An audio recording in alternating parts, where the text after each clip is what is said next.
turns out all the crazy cranks and conspiracy theorists who were concerned about chemtrails and weather modification, well, you might have been proven right after all. I've just come out the most extraordinary 2-hour congressional hearing here at the Capitol in Washington, D.C. on that very topic. Experts all agreeing weather modification, cloud seeding, chemtrails, it's real.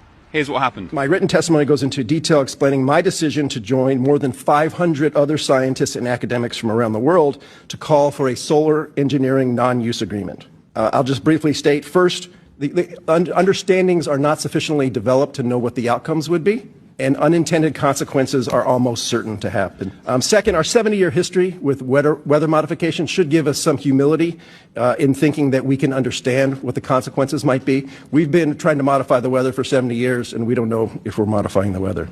And finally, we have one Earth, and experimenting on it carries considerable risks.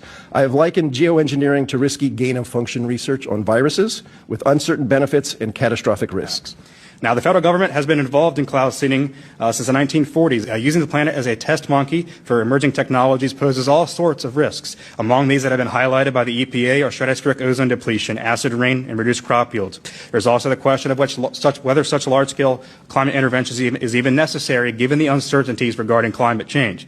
For years, anybody who questioned weather modification was labeled crazy or a conspiracy theorist. Now we've learned that they've been doing it for decades. One geoengineering company called Make Sunsets injects aerosol into the atmosphere to reflect sunlight back into space.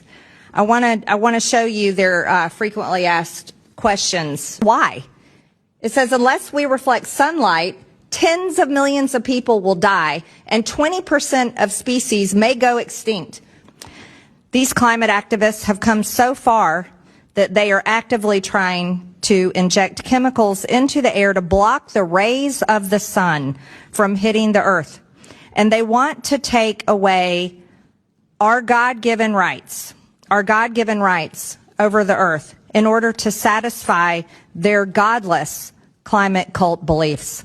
Potentially cooling the earth could also cause people to freeze to death, crops to die, and could literally lead to killing millions and millions.